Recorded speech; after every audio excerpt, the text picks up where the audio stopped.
Welcome back to A Shark's Perspective. So I've done quite a few shows on influencer marketing, but this is a topic that can easily be discussed more and more and more. Businesses are working with influencers a lot today, and many have absolutely no clue, just a desperate need for help with their brand messaging. And unfortunately, there are a lot of bad influencers out there who make influencer marketing look worse. Finding the good ones is not very easy, and knowing how to work with the good ones correctly, once you've even found them, is even tougher. Brittany Hennessy is the best-selling author of Influencer, Building Your Personal Brand in the Age of Social Media, and the co-founder and chief relationship officer at Carbon August, an influencer development platform serving creators, performers, and entrepreneurs. And on this episode, we'll discuss some ways to look at influencers a little bit differently, content creators versus livecasters, monetization, contracts, how brands should work with influencers, nanos, micros, the Kardashians, and a lot more. So let's tune into an expert for influencers and a shark with some influence on this episode of A Shark's Perspective.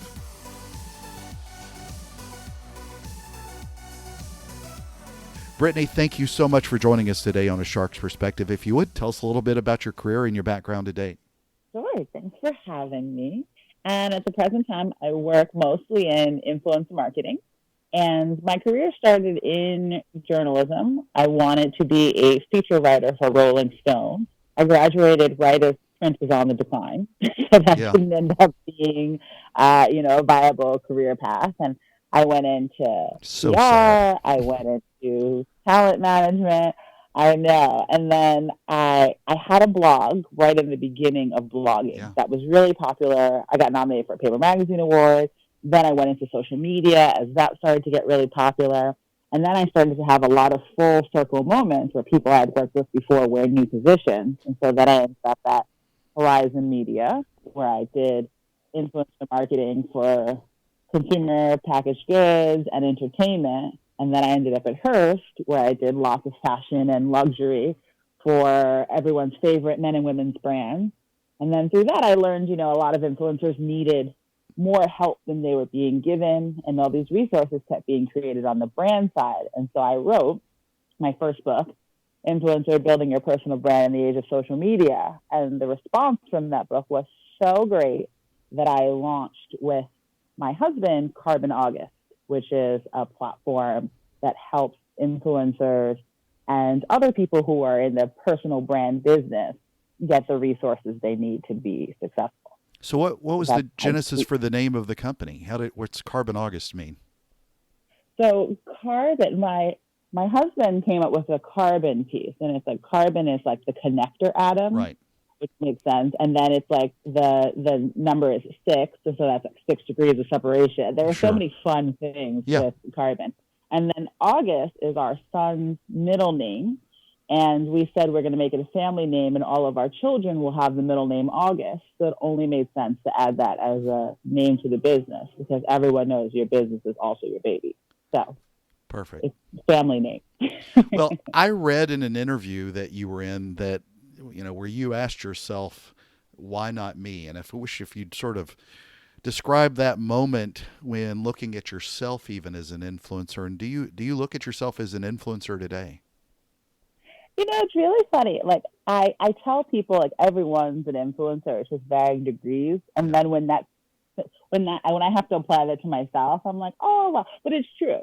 An influencer, The Atlantic did a really great article on influencers, and they really said an influencer is someone who builds, today's influencer is someone who builds a digital brand and then uses that brand to market something. Mm-hmm. Either on their own behalf or someone else's behalf. So at the same, as using that as the framework, everyone's an influencer.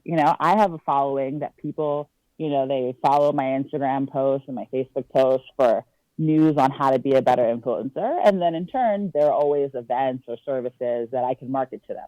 And for some influencers, they're selling partnerships with brands. If you're a comedian, you're selling tickets to a show that you're doing. So really, if you're building your influence in order to get your audience to do something, then that makes you a pretty run-of-the-mill influencer. So you talked about that moment when you had a blog went viral, and that led to the first, I think, all expense paid for trip on a cruise from Nivea, and you had to run to get a passport with 2 days notice. But did you know at the moment, or I guess what moment did you know that you had influence? I think for a lot of people, you learn you have influence in one of two ways. One, where you get a really great opportunity because someone's like, I saw something that you did and it did this for me and I want to do this for you. And Sure. then you also learn when something you say has the power to make life very difficult for someone else Hmm. because you're like, if what I say doesn't matter, why do you care? And my blog, a lot of it was in the very beginning, I did New York City and like Hamptons, nightlife and events. And I used to write a lot about the club industry and not just like this club is fun, this one is cool, but like this particular club isn't paying their employees. This one is supposed to open in March, but it looks like they're going to be delayed. And owners were threatening to sue me. And Wow.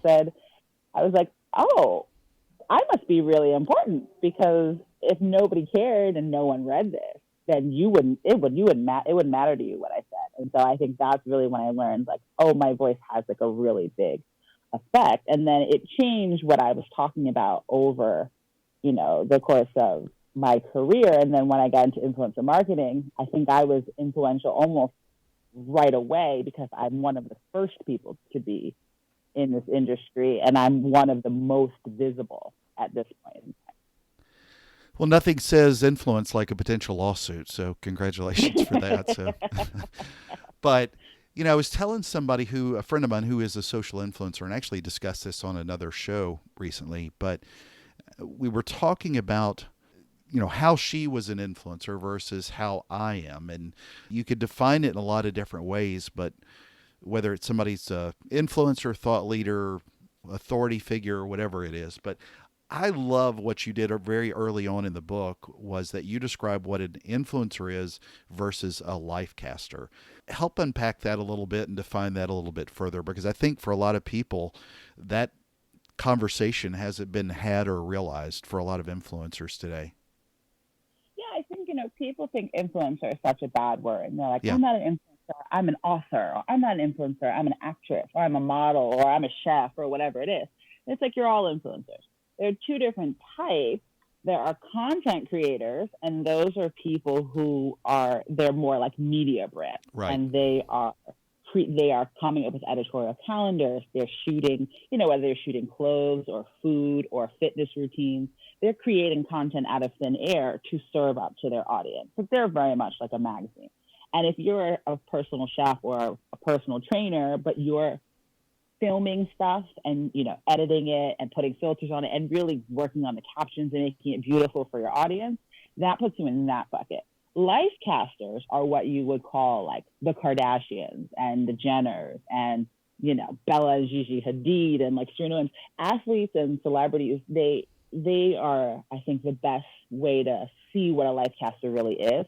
And they're literally just outside living their life and just posting really, I'm air quoting casual, because sometimes they're also very curated and edited photos, but they're posting what seems to be casual moments of their life. So they're not saying, okay, on Monday I'm going to do a food post, on Wednesday I'm going to do decor, on Friday I'm going to do style. Like a content creator, they're just out there posting.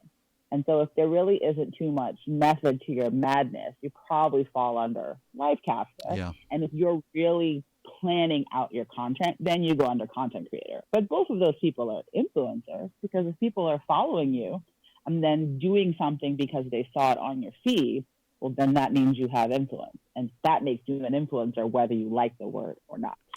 Well, and I agree. And, it's funny, in getting in preparation for this call, I watched the Today Show feature on you and your book back in 2018 with Megyn Kelly, which I thought was kind of funny. It reminded me she doesn't have quite the influence she used to have. But, on the Today Show feature about your book, and they also had another influencer on there who referred to themselves as an agency, creating content. I thought that was a really smart way to look at influencers as well as a media company, as an agency producing that kind of content. What are some of the better things that you've seen and some of the worst things you've seen with people that are creating content today to basically help brands as opposed to just creating lifestyle content to promote themselves?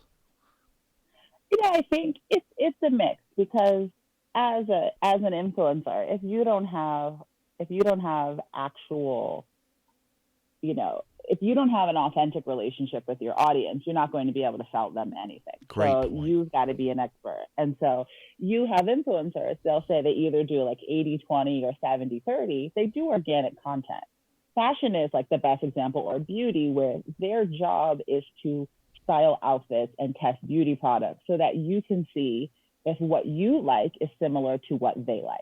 And that's how you'll know if your tastes are aligned. And then if they recommend something, would you like that thing? It's like, well, I like all of your, every sunscreen you've ever recommended, I love. So if you recommend this one, I'll probably love it. Then you trust them.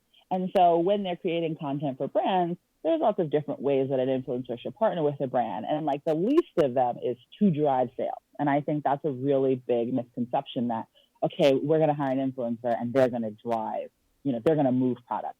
Some influencers can do that, but I think influencer marketing is more, like you said, so part of it is more agency. So that's like the production.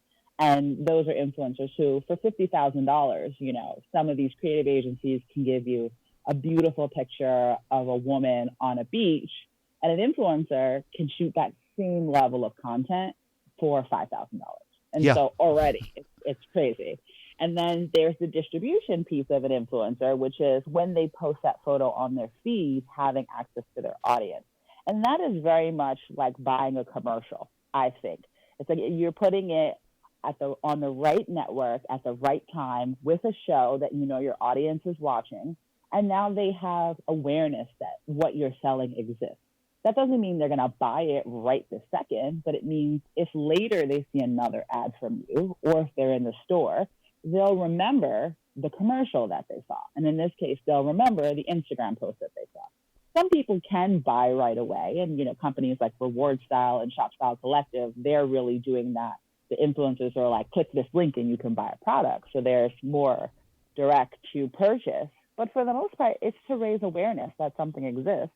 And that's why influencer marketing should be part of your marketing plan, but it shouldn't be your entire marketing plan.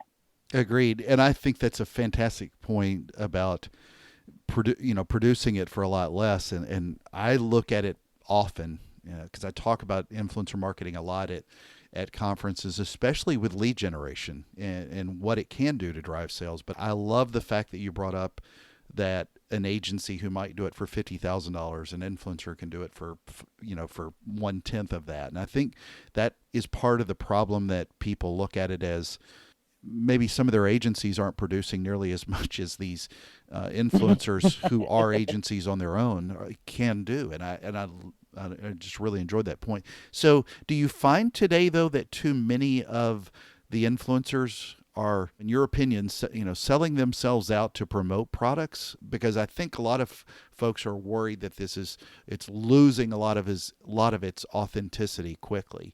And you made a great point about whether or not they have an authentic relationship with their audience. But do you think they are authentic enough with their products and services that they might like or enjoy or use on a normal basis? I think influencers, it's the same as any other type of person or even any other marketing strategy. There are good influencers and there are bad influencers. Yeah, true. Plenty of people say they're an actor, and there's a difference between someone who should win an Oscar and someone who just goes on auditions and has never actually starred in anything, and but both of those people say they're actors, and we don't do the same thing to acting. We're not like, right, all actors are terrible because here are a bunch of awful actors. No. So I think it's a little strange in influencer marketing.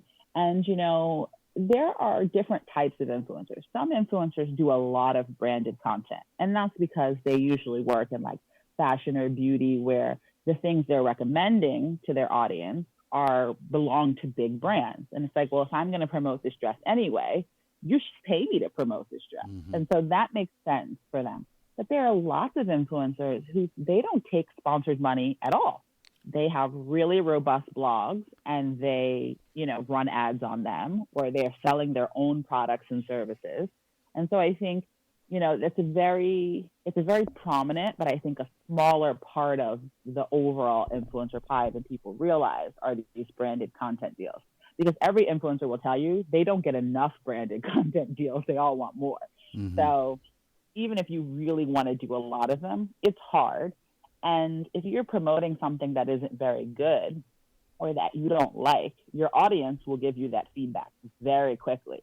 And now, one post, which maybe you got $2,500 for, can damage your entire reputation and keep you from making any more money. So I think in the very beginning, people were more, willing to promote stuff that they didn't really believe in. But now, since it's such a big business and there are so many metrics to see if something you're posting is performing well, people are much more careful about the brands that they are willing to work with.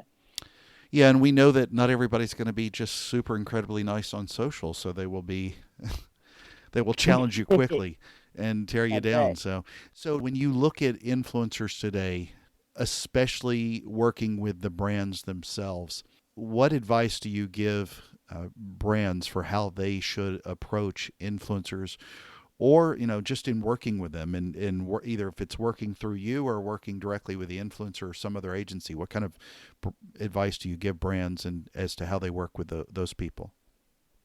I like to tell brands that they're making co-branded content. They are not hiring the influencer to create an ad, because I think that's what a lot of brands think they're getting. And they'll tell an influencer, okay, we want you to shoot this lipstick and you have to turn it like this, exactly, apply it like this, say this. And influencers are like, we're not making an ad here. Yeah. That's not how I would do it. My audience is not going to like if I do that, so I'm not doing it. And I think brands were not prepared for the audience loyalty that an influencer has. And lots of brands are very surprised when they're like, we want you to do this and here's a ton of money. And influencers saying no. And they're like, but it's $10,000. They said, yeah, but it's not worth it. Not for what you're asking me to do to my audience. And so I think, if you the identification of it, the right influencer really is the hardest part of the whole process. It's figuring out, finding the influencer, then making sure they have the right aesthetic, tone of voice, audience, all of these factors, and then giving them the product, giving them certain talking points. If the whole point is that this mascara is 24 hours, then obviously they have to say that, because that's the goal of the project. But then trusting them to do it on their own. You can give them certain guidance.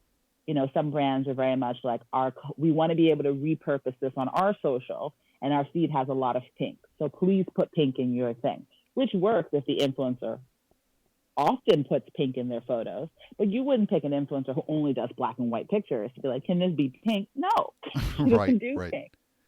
So those things I think are important. And, you have to have guidelines because they are creating something for you.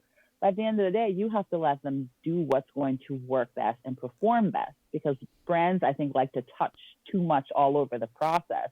Then the influencer wanting to be a good partner, not wanting to upset the brand, they will post stuff that they know isn't going to perform well. And then the audience is unhappy, the brand is unhappy, and the influencer is unhappy.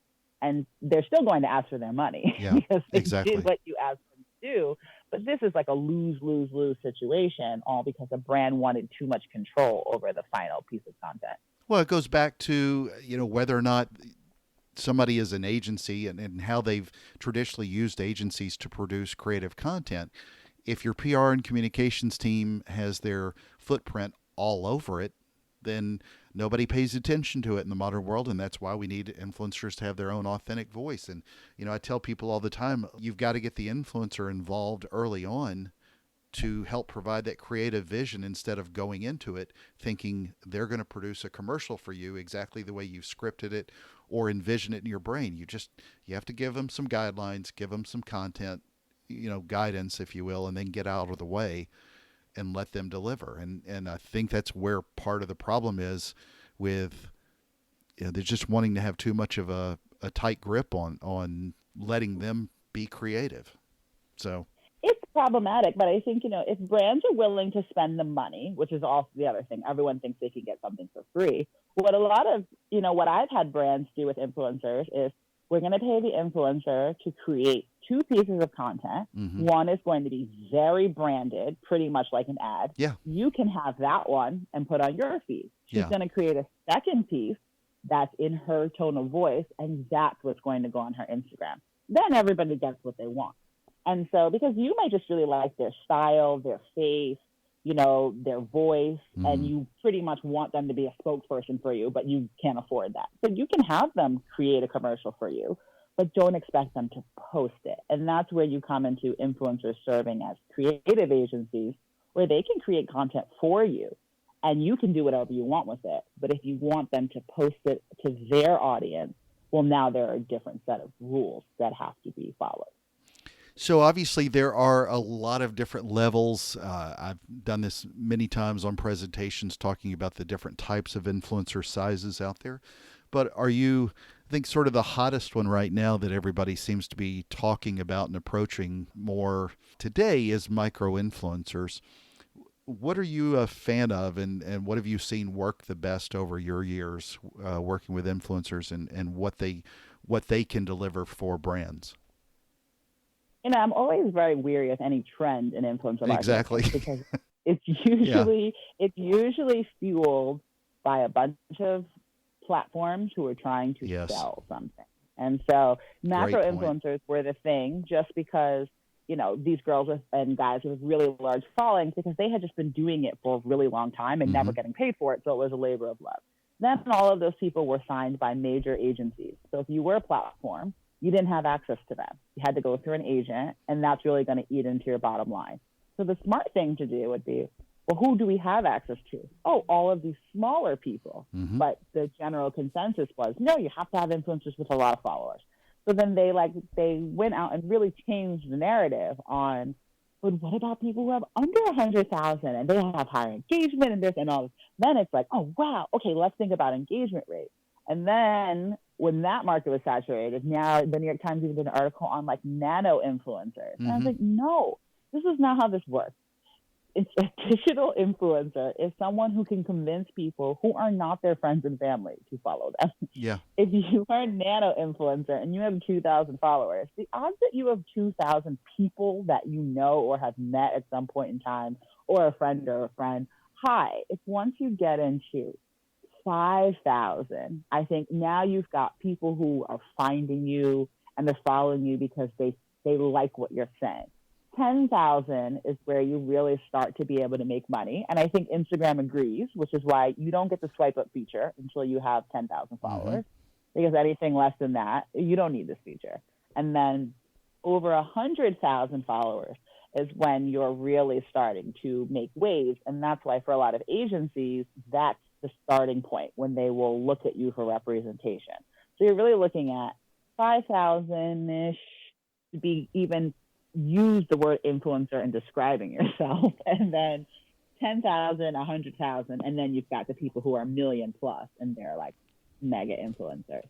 But, I think a lot of it is people trying to sell tools. So you have the whole engagement rate. And my husband is very funny, Alexander, he always says but people are not looking at the transaction cost. Sure, they might have higher engagement rates, but you have to hire 50 of them. Right. Do you know what manpower it takes to manage 50? That's 50 briefs, 50 sets of deliverables, 50 negotiations, 50 invoices. Or you could hire one person. And they're like, well, this person's only going to reach, 10,000 people because she has a really low engagement rate. It's like, but all of these people combined are also only going to reach 10,000 people. But you have to do 20 times the amount of work. That doesn't make any sense. And so I think people are now starting to realize that. And they're like, the same thing with fake followers. Fake followers were not a really big problem for a long time. And then the minute somebody realized how they could determine them and they could sell this, now it's this huge issue that everyone has to stop and focus on. And everyone's very upset about it. And it's like most influencers don't have fake followers. And the ones who do, you probably don't need a platform to figure that out. It's pretty obvious from looking at the content. So, lots of these trends are driven by people who want to make money, and that always makes me second guess their motive. So one of the comments you talked about, and I want to talk a little bit about monetization, but I love this comment in the preface of your book. It said, I once paid a dog $32,000 for 2 Facebook posts, 1 Instagram post, and 1 tweet. Other than that, what are some of the craziest things you've seen people make money on working with influencers? you can make, if you're really good, you can make a lot of money for anything. It's the same, like, why is Kia paying LeBron James all this money? Yeah. LeBron James doesn't drive a Kia like that. It's not his car, but he's a good spokesperson and people will like him. Yeah. And then they'll like your car because it's just positive association. So, there are influencers who get paid $10,000 to do a meet and greet. And it's like, just come here and meet your fans for an hour and we'll pay you all this money. People don't make that. Some people don't make that all year. And they can make that in an hour, which is crazy. But I think what people don't realize is to be able to charge those fees, a lot of unpaid work went into that. It's the same thing like, why are lawyers so expensive, or why do doctors make so much money? Well, one, because they went to school for like 20 years, Exactly. And like had to take a lot of exams to be able to charge this amount of money. So it's all a lot of money, and sometimes just looking at the number for the amount of work is ridiculous. But the reason why they can get that amount of money is because of all of the unpaid labor that went into building an account that could command that fee. Well, I was going to send you pictures of my dog, which is really cute, to try to see if you could get me a deal, but to pay for something. But you said something in particular that was really important on the Today Show interview that I know you cover some in your book as well, but you have to look at the monetization part. And I don't know that a lot of people would necessarily think about this unless they've done it, but because everybody wants to do a, get rich quick type scheme. But you were talking about it has to be something that you would do for free because you're probably going to do it for 1 to 3 years and not get paid for it. Talk a little bit about that and where you're seeing people rush sometimes too often to be able to monetize their content. Sure. So I think lots of influencers, they look at it as, oh, somebody even sent me a message like, I'm going on a honeymoon and we want it to be free. Can you like tell me how to get a brand to pay for it? And it's like, that's not how this works. And it's like, just because you're getting married and can I have a free wedding photographer? And you see all these like horrible stories that go viral of like entitled people asking for ridiculous things. And, it's more of, if you want something for free, it's like, well, then that means your audience needs to benefit from knowing about it. If you don't have an audience, then why would the brand just give you free stuff? They wouldn't. And so I think if you look at Jackie Aina is a great example of like a huge influencer. She's also been on the Today Show. She's a beauty blogger because she has a big YouTube, and she does a lot of makeup collaborations that sell out in 45 seconds. Yeah. And she makes a very nice amount, but she's been a YouTuber for 8 years. Mm-hmm. She was doing it for years before anyone could get paid for making a YouTube video. She just was doing it because it was fun. And I think because of that, if you look at the early influencers, they were doing it because they enjoyed making this content, and that comes across in the content that gets created. So many of these influencers, and I can spot them, and some of them turn where they're making content, it's a passion project, they love doing it, then they get their first check, and then they get their second check and their third check, and then they're like, oh, I can do this full time, and then they quit their job. Now they have to make some exactly money. It's not icing on the cake, it's the cake. And now when money is a requirement, that's when all your priorities get screwed.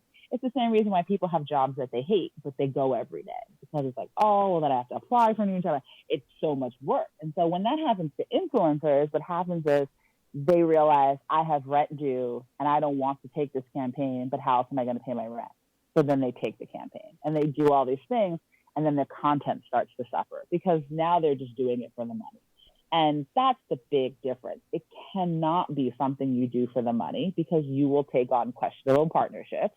And, I coach a lot of influencers to say, like, I got to get out of this rut. I've been taking all these, deals so people will pay me because I needed the money. But now I'm like this type of influencer when I don't want to do this. This is just where the money was. I want to do this other thing. And then they have to rebuild their entire brand because they got caught up in the paycheck. So you really should be doing it in a subject that you love and you could talk about every day for free, so that when you get your first deal, if it's not the right deal, you will be confident that you can say no and your whole brand won't fall apart and your whole life won't fall apart. And I think people who focus too much on the money, they don't learn that lesson. And then they end up on a path that they can't get off of. And it's exhausting. Over the last few years and how influencer marketing has grown, have you seen a large influx of just really small, nano type influencers jump out and now want to take this into a career? Or are you generally seeing people that are building up a pretty significant following and then come to you and want to monetize it? I think for the most part, anyone who enjoys creating content and isn't pursuing a path to be an influencer is crazy, because you get to work for yourself. You get to travel when you want to travel. You get to create content that you love. You have an audience of people who love you. If you ask any of them, they really do have fabulous lives. It's very hard work, and the only person who can make you money is you. But in terms of freedom, financial freedom, mobility, it's amazing. And so I think a lot of people, there are two types of people who are like, I can make money off of this. Let me just figure out the fastest way to make money. And the people who say, I want to build a brand. So one, that I can make money, but two, I have this grand idea for myself. And so that's why I always ask people, what's the big idea? That this, having a strong Instagram or YouTube or whatever it is, how will this help you achieve that big idea? Because your big idea can't be that you want to do more brand deals. That's crazy. Right. And so I think there's an article that's about, I think it's on The Atlantic, that's about the Instagram beach party. And it's the annual beach party for like young Hollywood and young Instagrammers. And like the people at this party are 12 years old and like their parents have to drop them off. It's crazy.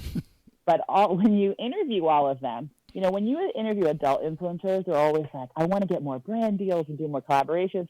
When you interview these younger influencers, every one of them is like, well, I want to be on a TV show, so if I have a large audience, it increases my chances.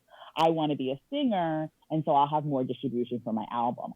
They all have these goals that they're trying to achieve, and having a large following is just going to make achieving that goal easier.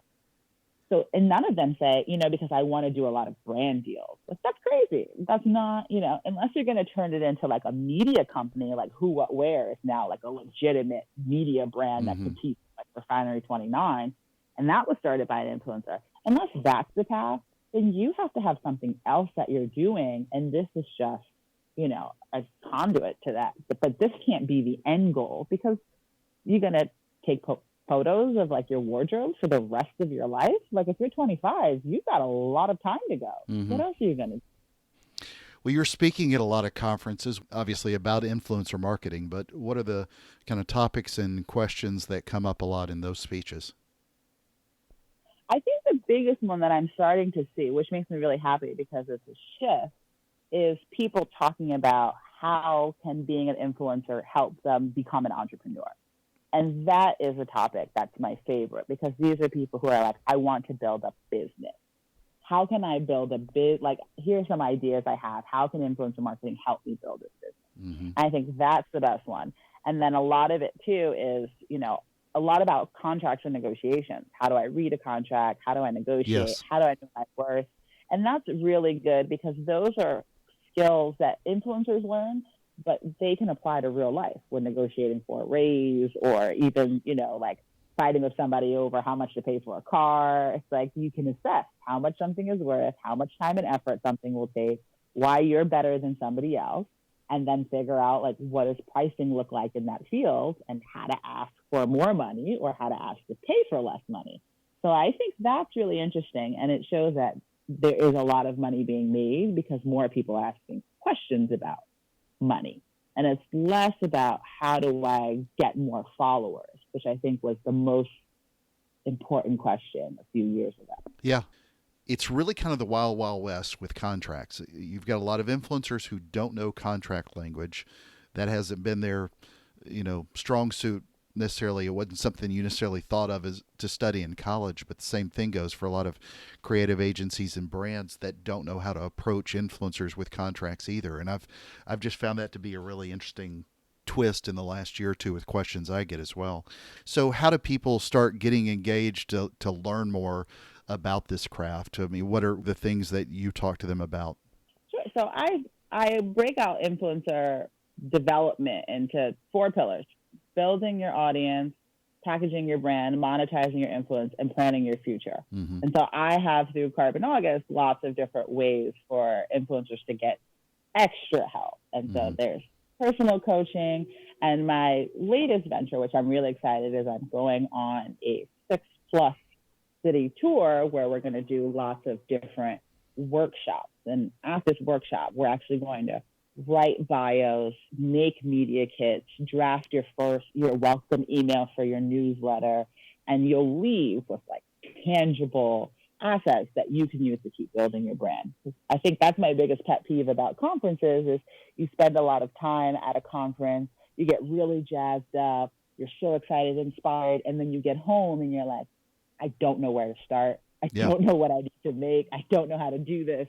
And really all that energy wears off quickly, and now you still don't have what you need. So we're going to do it in-house. We're going to sit and get jazzed up. And while we're so excited to be writing and creating, we're going to write and create so that you leave with things in your hand. And so I think also is like the new wave of workshops, because, costs are going up for these types of programs. I see conferences that are like $600, and I'm like, that's a lot of money, to invest in your future. And of course, it's always good to invest, but you've got to make sure you're getting something really great out of it, because $600 can go a lot of ways on the internet. Agreed. So that's what I'm working on. And there's lots of information on that on my Instagram, which everybody listening should follow, because it's really funny. And I have a lot of memes that any influencer or entrepreneur can relate to. And I make all my memes myself. Nice. So they're great. Well, Brittany, I don't know of many shark influencers, but you're on a shark's perspective. So I have to ask, what is your favorite kind of shark and why? My favorite kind of shark. What's your most influential shark? My most influential shark. Other than me. I mean, isn't the answer Jaws? I feel like there's only one answer, and that's got to be it. Not bad. Because it's the music. Every piece of popular culture has put Jaws in it in some way. I was watching with my son the Angry Birds cartoon, and they even have like a whole thing in the pool where like one of the pigs is wearing like a shark fin to scare all the birds so it can take the eggs. So it's like it's made its way all the way to Angry Birds. I think that's funny. Easily the most influential shark. Well, Brittany, it's that special time in the show. Are you ready for the 5 most interesting and important questions that you're going to be asked today? Oh, yeah. Let's do it. All right, here we go. Number 1, Instagram or YouTube? Instagram. Number 2, micro-influencers or macro-influencers? That's a hard one. I'm going to have to go macro on that one. Okay. Number 3, portrait or landscape? Oh, portrait. Easy. Good Instagram answer. Number 4, Kylie Jenner or Ryan Kaji from Ryan's Toy Review? Ooh. And Walmart has figured out a way to monetize him. So. Oh, yeah. He's in Target, too. I'm going to go Kylie Jenner only because my son watched Ryan's Toy Review, and I had to, delete YouTube Kids from the phone because I couldn't take it anymore. But I mean, he made $21 million last year, so good for him and his family. Good for him. Number 5, and the most important question that you're going to be asked today is biscuits or cornbread? Ooh. That's a hard one. That's a hard one. I'm gonna have to go biscuits, but only because they can be eaten savory or sweet, and I need the versatility. Good point. So, Brittany, where can people find out more about you, buy the book, follow you on social channels, which ones, and more? The best place is BrittanyHennessy.com, and that'll give you links if you're a brand, if you're an entrepreneur, if you're an influencer, get you links to the book. And I'm on Instagram. I'm Mrs. Brittany Hennessy. Awesome. Thank you so much, Brittany, for being with us today on A Shark's Perspective.